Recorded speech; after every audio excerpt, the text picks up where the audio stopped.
Hello everyone. Today we are going to start with a new subject, automata theory. You know it by theory of computation. The word automata is the plural for the word automaton, which means to mechanize. That is, performing something on a machine without the involvement of human.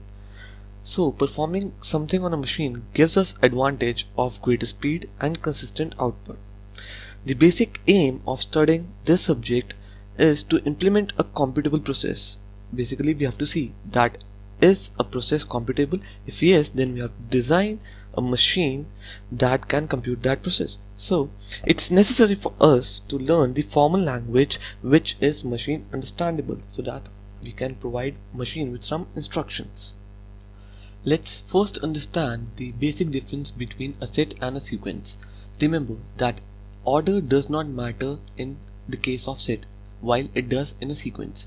The set A, B is equivalent to B, A, but the sequence AB is not equal to BA. It's like saying that the sequence tab is not equal to bat. So the basic fundamentals of the formal language is the symbols.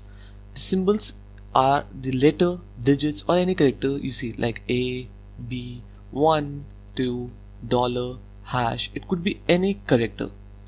So alphabet is the non-empty, remember, non-empty finite set of symbols.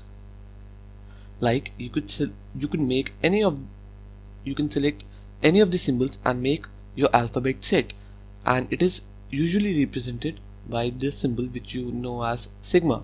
So that could be A, B, that could be A hash, that could be anything. Next is strings. It is basically the finite sequence of symbols from the alphabet set. Suppose you have an alphabet set of A, B. So the strings which can be made from this alphabet set can be AB, ABA, BABA, and whatever you wish to make. Like you can compare it with the English language. If you are having the alphabets A to Z, you can make strings which you call as words according to you. The modulus sign represents the length of the string. So the length of the string AB is equal to 2. Next, epsilon. It represents the zero length string. So the modulus of the length of epsilon is 0. Remember, the alphabet needs to be non-empty and a finite set, whereas the string can be infinity or empty. Now next is sigma star. This is called the universal closure. It is the set of all strings over an alphabet set. Like if you have an alphabet set A, B, then the E star contains all the strings that can be formed, which are A, B, AB, BA, and so on. Therefore, the size, the length of the strings, let's cancel it. What I want to say is the number of elements, the number of strings in the universal closure is infinite. Next, sigma plus. This is called the positive closure. It is the universal closure except the epsilon. That is, it doesn't have the non-empty string in it. Next is the language. It is the set of strings over an alphabet set.